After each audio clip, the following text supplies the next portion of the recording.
Hello guys, so welcome back to the channel and I hope you have seen the previous videos about chapter 1 and chapter 2.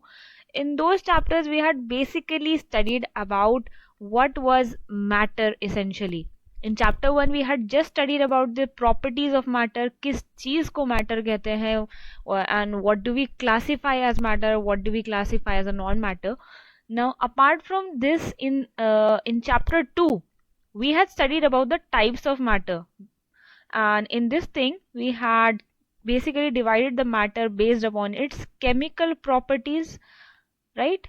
In first chapter 1 it was all about the physical properties that we had discussed. So now that we have discussed about the physical properties and chemical properties and we are clear with the concept of what is matter, now in chapter 3 what we are going to study about is that what is the matter actually made up of. So this is the main idea behind this chapter. We'll explore कि matter किस चीज से बना है. So the basic idea behind this is, like, suppose you have any matter, that means any substance which occupies space and has some volume. उसको अगर we start breaking it down, that means if we start breaking it down into smaller components, a time will come when you keep on dividing this. I mean, you keep on breaking this down into smaller and smaller particles. A time will come when you no longer can divide the matter into further small items. So that smallest entity is basically known as an atom. मतलब वो stage matter की जब वो उससे ज्यादा और divide नहीं हो सकता. However, in this chapter we'll be studying only till here, but I mean, if we talk about the present day state, we now know that even atom can be further divided into three more entities by which it is made up of, that is electrons, protons and neutrons. This you will be studying later in chapter 4 and in, of course, the higher classes.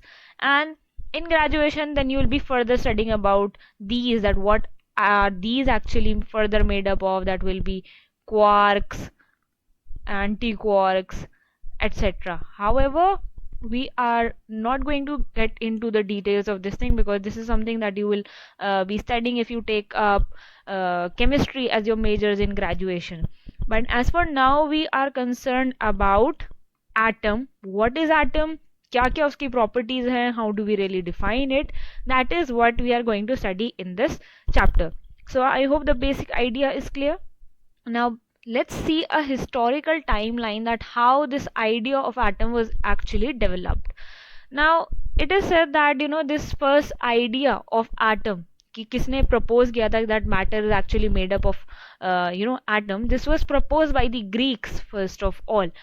It was this timeline that you can see, the history of atom timeline, that first of all Democritus, he had given this idea of the word atom. Then further theories were developed by Dalton, and more advancements over the years had taken place. Different scientists and chemists had given their own ideas about what is an atom, what is the definition of an atom. So as you can see, here are some names: Thomson, Rutherford, Bohr, and quantum model. This you will be studying in the later chapter number 4. That means what are these models that are shown over here. ये हम chapter 4 में पढ़ेंगे. But one interesting fact about is, although it is much widely proposed that it is the Greeks who finally, or who first they gave this idea that what is an atom, but the actual thing was, it was the Indian philosopher whose name was Kanad. He was the one who first of all gave the atomic theory. However, he did not really get the credit, and the main credit has been given to the English chemist, that is John Dalton, जिसकी theory के बारे में हम पढ़ेंगे in the later parts of the video. So again, here also this person had given the idea that किसी भी matter को आप divide करते जाओ, a point will come where it can no longer be divided into a smaller entity. However, the name of this entity was given as Parmanu. This was the name given by this person. Lekin in modern day language, the final name that was given was an atom. So an atom and परमाणु are basically the same thing, the smallest entity जो matter को break down करने पे मिलती है. या फिर in other words हमें इसे ऐसे भी कह सकते हैं that when lots of atoms are combining, they are eventually forming matter that you can see, feel and touch. तो इसे आप ऐसे भी कह सकते हो, either you can say that matter is made up of atoms or you can say atoms are combined to eventually make up the matter, right? I hope this basic idea is clear. Now by the 18th century, the people were actually clear about what is atoms and what are these things. So the thing was, the question which was now to be found was that how are these atoms, or in other words elements, are basically combining. वो कैसे combine करते हैं, combine होने के बाद क्या होता है. So this idea was basically based upon the laws of chemical combination. So the very first portion of this chapter in which we are going to study in detail is about the laws of chemical combination, कि कैसे atoms वगैरह combine करते हैं, एक compound form करते हैं, या फिर वो कोई molecule form करते हैं, उनके पीछे का क्या law है, what is the law behind them. So there are two laws of chemical combination. Number one is law of conservation of mass and number two is law of constant proportion. These two laws we will be discussing up in the today's video, that what is the idea behind them, and we'll understand that कैसे ये atoms जो हैं they are actually combining to give you up matter, right? So let us study about the very first law, that is law of conservation of mass. Now for this one, there's a small activity given in NCERT. Let me explain to you what does this activity says. It says that first of all you need to have a closed system. What do we mean by a closed system? That means हमें अगर कोई reaction carry out करना है, we are carrying it out in such a system that is closed, जिसमें से कोई भी product जो form हो रहा है it cannot escape out, और ना ही जो कोई एनर्जी रिलीज हो रही है वो ना वो it can come out. So you take a closed system, and then second thing is you take any reaction which you can perform easily at the laboratory level. Now here what they have done is they have taken a conical flask. Now this flask which has this specific shape like this is known as the conical flask. ठीक है, this is closed with a cork because we need a closed system, and इसके अंदर हमने भरा है यहाँ पर sodium sulphate solution. This is your sodium sulphate solution, and further there is a small micro test tube in it which contains calcium chloride solution. Now presently these two things are not mixed with each other, ये बस एक दूसरे के अंदर रखे हुए हैं, right? And they are kept on a weighing scale. Now in this weighing scale you see that the specific measure that is shown, that is 300.23 grams, इतना इसका weight है. Now what you do is, now you take this conical flask and tilt this. अब tilt करोगे तो क्या होगा, जो इसके अंदर का केमिकल था वो बाहर वाले केमिकल के साथ मिक्स कर जाएगा, right? So obviously when these two things are mixing with each other, what will happen? A chemical reaction will take place. Now what happens as a result of this chemical reaction? कोई ना कोई product जरूर form होगा इसके अंदर. Now what is actually happening here is that calcium chloride plus sodium sulfate, now this is reacting up to give you calcium sulfate. This is basically a white precipitate that is formed, and plus there is NaCl. ठीक है, now this is a white precipitate, solid mass एक form होता है, and this remains in the soluble form in the solution. Now this is the reaction which is taking place. Now what we need to focus up here is, once the reaction is done, again you weigh what is the measurement.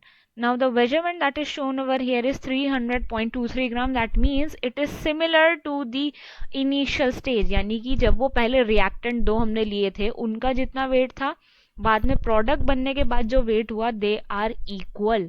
That means in other words कि during any chemical reaction, right, what is happening is matter आपस में interact कर रहा है, but what we need to focus is कि जितना मास of reactant था, मतलब पहले जितना भी हमने रिएक्टेंट लिया, सपोज यहाँ पे 300 ग्राम दिखाया, वो उतना सेम रहता है रिएक्शन के बाद भी. That means the mass of reactant and mass of product remains same.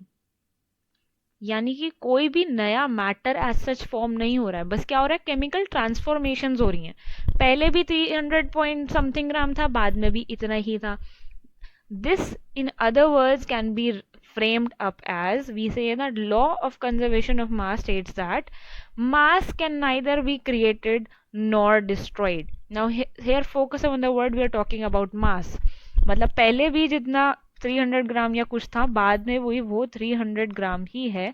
हमने एक्चुअली हम मास को कोई नया मास क्रिएट नहीं कर पाए, बस हम केमिकल ट्रांसफॉर्मेशन ला पाए हैं. पहले वो कैल्शियम क्लोराइड था, बाद में वो कैल्शियम सल्फेट बन गया, बस हम ये कर सकते हैं. But we can not really increase the mass nor can we decrease the mass.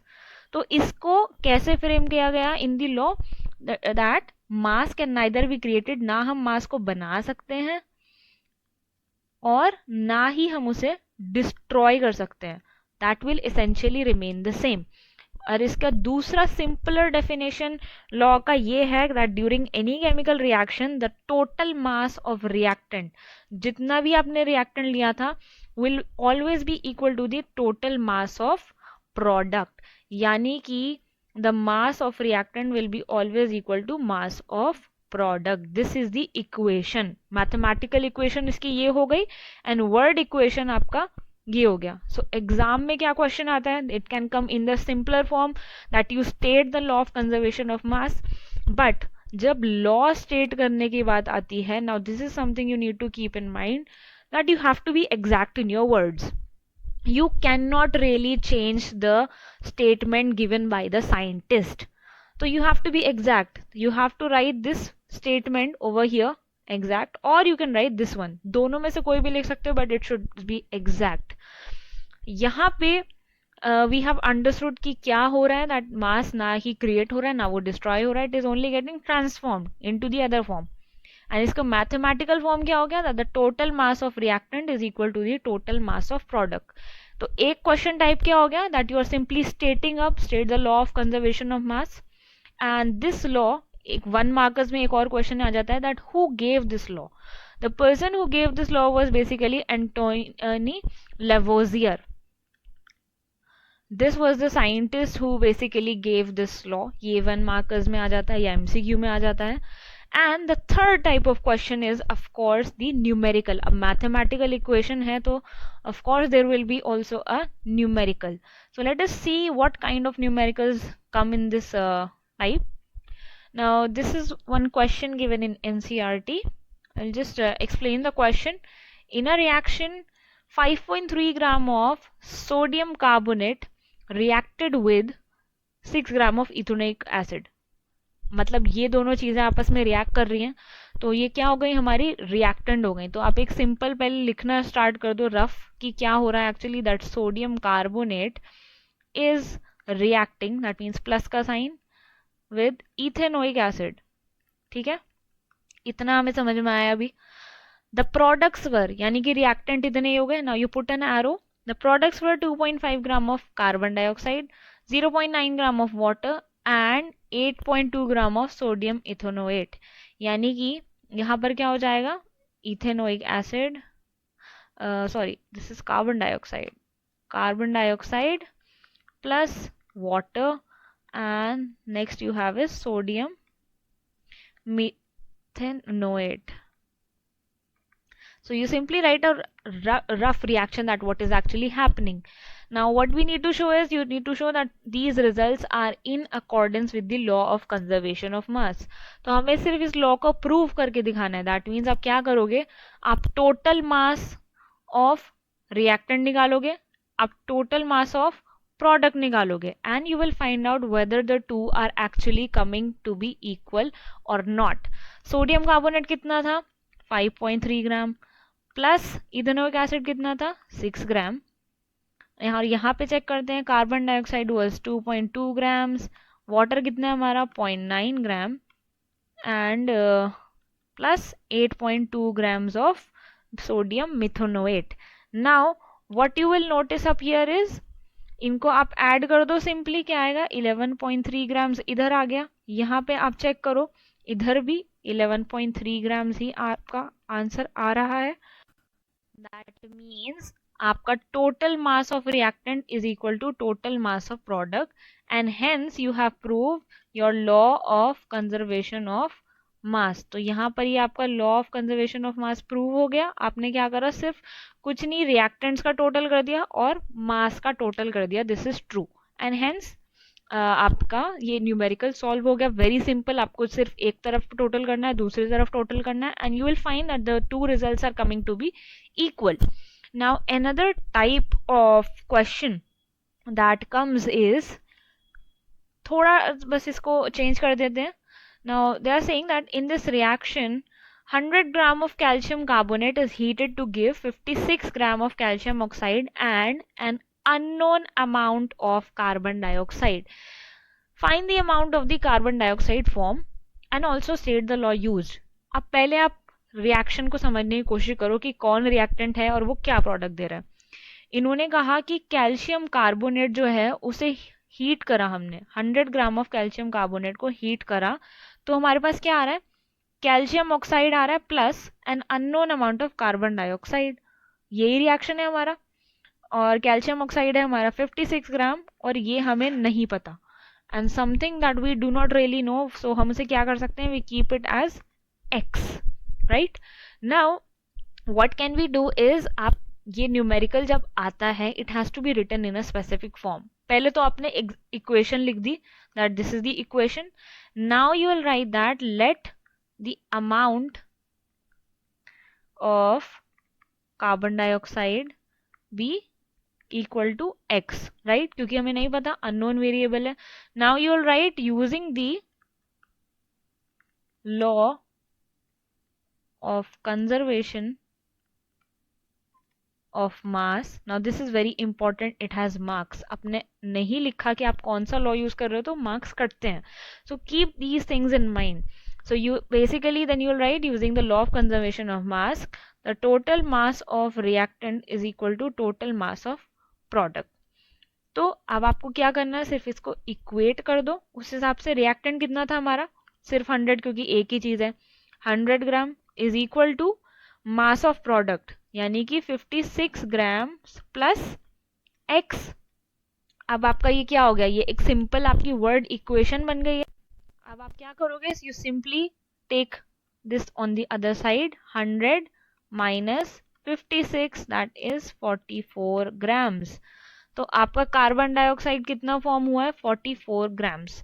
And कौन सा लॉ यूज किया है, using the law of conservation of mass. So what you need to keep in mind is whenever you are solving such a numerical, marks कितने हिसाब से होते हैं, 3 marks का क्वेश्चन होता है. 1 mark is for writing the equation in this form, ठीक है. 1 mark is stating for which law you have used, and third point is just for कि आपने सही उसे सॉल्व किया या नहीं किया. So it's a very simple question.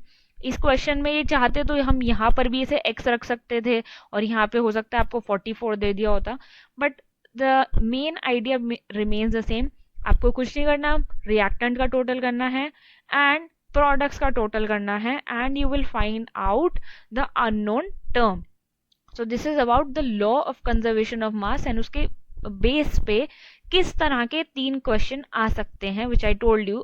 2 types of numerical that I discussed over here, and law state करने के लिए आ सकता है, and in very small marks they can ask you who had given this law. Now let us come to the second law that we had said, law of constant proportion. Now what is this second law? Again this is a law of chemical combination only. अब law of constant proportion का पहली बात, एक question तो यही बजाता है, इसका एक और नाम क्या है? इसका दूसरा नाम है लॉ ऑफ डेफिनेट प्रोपोर्शन. तो आप कांस्टेंट प्रोपोर्शन आए या डेफिनेट प्रोपोर्शन आए, it essentially means the same. Now who had given this law? A scientist J.L. Proust had given this law. अब इस लॉ को समझते हैं that what does this law actually states and what is the idea behind it.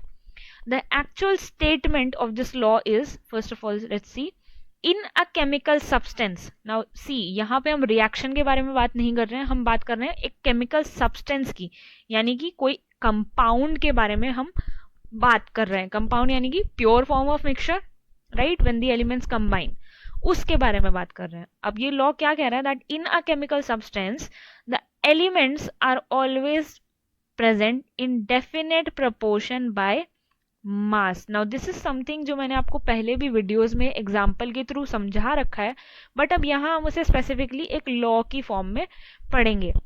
तो इस law को समझते हैं कि इस लॉ का मतलब क्या है, what does this actually means. Now suppose you have, you know, let me first explain over here only. Example लेते एक simple सा water, हमारा basic गरीब example जिसके through many concepts can be easily explained. Now this water molecule as we know, हमें पता है ये एक compound है, right? compound है जो कि किन elements को मिला के बना है? हाइड्रोजन को and ऑक्सीजन को मिला के बना है, right? अब हम क्या देख रहे हैं? लॉ कह रहा है कि डेफिनेट प्रोपोर्शन बाय मास के साथ ये कंबाइन किए हैं. तो हमें यानी कि पहले मास निकालना है कि कौन कितने अमाउंट में प्रेजेंट है. हाइड्रोजन का मास होता है 1 ग्राम एंड ऑक्सीजन का होता है आपका 16 ग्राम्स. ठीक है, तो अब अगर हम वाटर का हम मास निकालें तो हमारे पास 2 हाइड्रोजन एटम है, यानी कि 2 ग्राम आपका हाइड्रोजन हो गया. ठीक है, एंड आपके पास ऑक्सीजन एक ही है तो 16 ग्राम आपका ऑक्सीजन हो गया. अब यहाँ पे बात हो रही है प्रोपोर्शन. प्रोपोर्शन यानी कि रेशियो की बात हो रही है. तो आप यहाँ पे रेशियो का सिंबल लगा दो. अब आप यहाँ पे सिंपल मैथ्स आ गए, आपको क्या करना है? This can also be written as 1 gram is to 8 gram, और simply you can write it 1:8 ratio. ठीक है, ये मैथ्स से आपने कुछ नहीं, सिंपल इसे डिवाइड कर दिया है ना. तो 1:8 की रेशियो में हाइड्रोजन एंड ऑक्सीजन कंबाइन हुए हुए हैं. बट अब इस लॉ की सेकेंड बात ये है कि ये वाटर मॉलिक्यूल चाहे वो कहीं से भी आए, either you take from the river water और you take from the rain water और टैप वाटर, इवेंचुअली जब आप एक वाटर मॉलिक्यूल को ले रहे हो, चाहे वो किसी भी जगह से ले रहे हो, उसमें हमेशा hydrogen and oxygen will combine in the ratio of 1:8. यानी कि अगर 1 ग्राम आपका हाइड्रोजन है तो उसके साथ 8 gram of oxygen will combine. अगर आपका 2 ग्राम है तो 16 ग्राम ऑक्सीजन कंबाइन करेगा. 3 ग्राम है तो कितना करेगा? Then you further multiply it by 3 कर दोगे तो यहाँ पर क्या हो जाएगा? 24 आ गया. ऐसे एक रेशियो फॉर्म रहती है. लेकिन अब यहाँ पर इन्होंने कहा है सिर्फ 1:8 की रेशियो की. ये बात हो रही है कि आप वो वाटर मॉलिक्यूल कहीं से भी लो, लेकिन वो रेशियो यही रहेगी. This ratio will not change. अगर आप इस रेशियो को फॉर एग्जाम्पल बदल देते हो, ठीक है, फॉर एग्जाम्पल अगर आप जरा सा भी रेशियो आपने इसको बदली, आपने 1:1 की रेशियो ले ली अगर, तो इसका मतलब हो जाएगा अगर 1 हाइड्रोजन है तो 1 ऑक्सीजन है, 2 हाइड्रोजन है तो 2 ऑक्सीजन है. लेकिन ये तो ऑल टुगेदर अलग ही कंपाउंड बन गया. This compound is known as hydrogen peroxide and this has totally different properties from the water. तो इस लॉ का बेसिक आइडिया ये है कि कोई भी कंपाउंड जब वो एग्जिस्ट करता है, आप उसे किसी भी मेथड से बनाओ, लेकिन उसकी एलिमेंट्स की जो रेशियो है वो हमेशा सेम रहेगी. दैट कोई भी वाटर मॉलिक्यूल हो, उसमें हाइड्रोजन और ऑक्सीजन जब तक वो इस रेशियो में कंबाइन नहीं करेंगे, वाटर नहीं फॉर्म होगा, कुछ और ही फॉर्म होगा या फिर नहीं फॉर्म होगा. That is the idea behind this law. So as you can see that it's written over here that In compounds such as water, the ratio of mass of hydrogen to the mass of oxygen is always 1:8, whatever be the source of water. This is very important. ठीक है, अब इसका एक और मतलब हो सकता है, इतना तो आपको पता लग गया कि 1 gram hydrogen and the 8 gram of oxygen are combining to give you water. इसको हम ये भी कह सकते हैं कि टोटल इसका मास क्या होगा, 1 + 8 9 ग्राम्स. तो आप इसे ऐसे भी कह सकते हो that if the 9 gram of water is decomposed तो आपको 1 ग्राम ऑफ हाइड्रोजन मिलेगा and 8 grams of oxygen are always obtained. This is the basic idea behind this law. Similarly अगर मैं एक और एग्जांपल से समझाऊं, ammonia. Now you know what is the formula for ammonia, NH3. अब इसके अंदर यहाँ पर क्या है, नाइट्रोजन है और 3 हाइड्रोजन है. तो इनका मास हम करते हैं, नाइट्रोजन का मास इज 14 एंड हाइड्रोजन का आपको पता है 1, लेकिन हमारे पास कितने हाइड्रोजन है, 3. तो ये क्या हो गया, 3. तो इसकी रेशो क्या हो गई, 14:3 is the ratio for ammonia. Only when nitrogen and hydrogen will combine in this ratio 14:3 में, only then it will form ammonia. And in other words आप क्या कह सकते हो, 14 + 3 that is 17 grams of ammonia को जब आप डिकम्पोज करोगे, हीट करके उसे ब्रेक करना चाहोगे, तो क्या होगा, 14 ग्राम्स ऑफ नाइट्रोजन रिलीज होगा plus 3 grams of hydrogen release होगा. ये इस लॉ का मतलब है. Now again what type of questions can come, one can simply come is कि आपको लॉ एक्सप्लेन करना है, that means you have to state the law. लेकिन इसके क्वेश्चन में यूजुअली एक्सप्लेन का भी आता है. एक्सप्लेन आपको क्या करना है, आपको यही एक्सप्लेन करना है जैसे मैंने वाटर का बताया. पहले आप लॉ स्टेट करोगे, this exact statement that is given. उसके बाद you will take the example of water, उसका ये टोटल मास, ये ऐसे करके आप समझाओगे कि that always in water the hydrogen and oxygen are combined in the ratio of 1:8. आप चाहो तो अमोनिया के एग्जाम्पल से भी समझा सकते हो, but since this is a very easy example it is usually first explained. And of course second type of question is the numerical. So now let's quickly see what kind of numericals come from this part. Now this question that I have taken is from NCERT, which says that hydrogen and oxygen combine in the ratio of 1/8. ठीक है, हमें पता है, और हम नहीं भी पता तो भी हम खुद कैलकुलेट कर सकते हैं. To form water, now they are saying is what mass of oxygen gas would be required to react completely with 3 gram of hydrogen gas. पहले इस स्टेटमेंट को हम क्या करते हैं, सिंपल एक सिंपलेस्ट फॉर्म में लिखने की हम कोशिश करते हैं, that how can we really write this equation is. पहली बात हमें गिवन है दैट इन वाटर किस रेशियो में कंबाइन हो रहे हैं, 1:8 की. इसको आप सिंपली पहले वर्ड की फॉर्म में ले आओ कि इस 1:8 का मतलब क्या है. इस 1:8 का मतलब क्या है, that 1 grams of hydrogen, you will write this statement first of all, 1 gram of hydrogen will combine with कितना, 8 grams of ऑक्सीजन. ये स्टेटमेंट का मतलब है, इस रेशियो का मतलब है, राइट. अब क्वेश्चन में क्या पूछा है आपसे, 3 ग्राम्स ऑफ हाइड्रोजन के लिए हमें कितना ऑक्सीजन चाहिए होगा, यानी कि इसी स्टेटमेंट में अब यहाँ पे मैंने क्या कर दिया, 3 grams of hydrogen will combine with dash gram of oxygen. ये हमें क्वेश्चन में ढूंढने के लिए कहा है. अब obviously this is a very simple thing, आपको दिख रहा है कि 1 ग्राम हाइड्रोजन के साथ 8 gram of oxygen is combining, तो 3 ग्राम के लिए कितना चाहिए होगा, of course 3 × 8 that is 24 grams. यहाँ पे हमने क्या किया है, कुछ नहीं, सिर्फ यूनिटरी मेथड वाला फॉर्मूला अप्लाई किया है, यानी कि एक का आपको पता है कि 1 ग्राम के लिए 8 ग्राम लगता है, तो 3 ग्राम के लिए कितना चाहिए होगा, you simply multiply it by 3. अगर क्वेश्चन में यहाँ पे 5 ग्राम पूछा होता तो आप कर देते 5 से मल्टीप्लाई कर देते आप, right. So this is a very simplest question. इसको अब थोड़ा ट्रिक कर देते हैं. Let's come to the next question, जो इसका सेकंड टाइप है. that is calculate the mass of carbon atoms present in 2 grams of carbon dioxide. अब यहाँ पर रेशियो तो हमें कहीं दिखाई नहीं दे रही, ठीक है, रेशियो नहीं दिखाई दे रही, no problem, but we can always calculate the ratio on our own. Carbon dioxide, ठीक है, हम इसके रेशियो निकालनी है. कार्बन का हमारा मास होता है 12, ठीक है, और हमारे पास ऑक्सीजन है दो है, तो 2 इंटू 16, क्योंकि अभी हमने देखा था ऑक्सीजन का मास कितना होता है 16, तो 12 इज टू 32. इसको सिंप्लीफाई कर लो, क्या हो जाएगा, ये हो जाएगा 3 इज टू 8, है ना. आप सिंपली 4 से डिवाइड कर दो, 4 3 ज़ा 12 एंड 4 8 ज़ा 32. 3 इज टू 8 आपकी रेशो आ गई, हमने रेशो ढूंढ ली.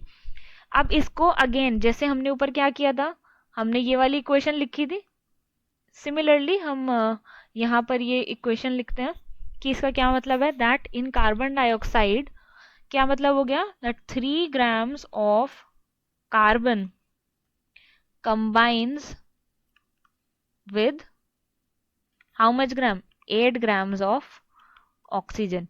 ये स्टेटमेंट समझ में आ गई, ठीक है. अब हमसे पूछा है इन्होंने कि हमें मास ऑफ कार्बन एटम निकालना है 2 ग्राम में, और एक बात और कि टोटल कार्बन डाइऑक्साइड की बात हो रही है, तो यानी पे हमें एक चीज और ऐड करनी है, to form dash gram of carbon dioxide. तो हमें कैसे पता लगेगा कितना, कुछ नहीं, आपको सिर्फ इन दोनों को ऐड कर देना है. 3 ग्राम और 8 ग्राम ही दो, दे आर कंबाइनिंग, तो लॉ ऑफ कंजर्वेशन ऑफ मास, जितना रिएक्ट करेगा उतना ही फॉर्म होगा. तो यहाँ पर क्या हो गया, 8 + 3 11 grams ऑफ कार्बन डाइऑक्साइड, ठीक है. अब आपकी कंप्लीट इक्वेशन ये हो गई. तो अब हमें दिख रहा है कार्बन हमें 3 ग्राम चाहिए 11 ग्राम ऑफ कार्बन डाइऑक्साइड के लिए, लेकिन क्वेश्चन में हमसे क्या पूछा है, हमसे पूछा है 2 ग्राम्स के लिए. तो कुछ नहीं करना, आपको सिर्फ यूनिटरी मेथड अप्लाई करना है. इसको आप ऐसे भी सिंपली लिख सकते हो, that 11 grams of carbon dioxide contains कितना, 3 grams ऑफ कार्बन, ठीक है. तो आप पहले ढूंढ लो 1 ग्राम के लिए कितना चाहिए होगा, 1 ग्राम के लिए कितना चाहिए होगा, 1 gram of carbon dioxide contains, क्या करोगे, डिवाइड कर दोगे simply, you will simply divide this 3/11 grams of carbon, ठीक है. यानी कि 1 ग्राम ऑफ कार्बन डाइऑक्साइड में 3/11 ग्राम ऑफ कार्बन है, बट क्वेश्चन में क्या पूछा है, 2 ग्राम, तो यूनिटरी मेथड हमने यहाँ पे लगा दिया, ठीक है. तो अब of course you will just simply multiply it bye 2. तो यहाँ क्या करोगे, 2 grams of carbon dioxide contains 3/11 into 2, ये आपने कर दिया. आप इसे सिंपली फाइंड आउट करोगे तो answer will come around approximately equal to 0.54 grams. So this is your final answer. तो ये थोड़ा ट्रिकी क्वेश्चन था, बट अगेन आपको सिर्फ यूनिटरी मेथड ही अप्लाई करना है, कुछ नहीं करना. स्टेप नंबर 1, इसमें मार्क्स का डिस्ट्रीब्यूशन कैसे होगा, first of all you find the correct ratio, second you right this statement, इसका मार्क्स, एंड तीसरा for applying the correct unitary method. So this is how you solve this equation, this type of question. And इस तरह के question इस in laws के ऊपर basically आते हैं. So these are the 2 basic laws, या जिसे आप फाउंडेशन भी कह सकते हो ऑफ दी केमिस्ट्री, कि कैसे एलिमेंट्स आपस में कंबाइन करते हैं, उनके क्या 2 लॉज हैं and what do they actually mean. So I hope these 2 laws are now clear to you. And आपको कोई भी पार्ट अगर नहीं समझ में आए, you can always ask and you can replay the video as well. And if you have any doubts, then you can leave it in the comment box. And that's all for today. We'll continue the next part of this chapter in the next videos. I hope you have understood the concepts, and if you are new to the channel, then of course subscribe the channel and share it. So till then, we'll see you up in the next class. So bye and take care.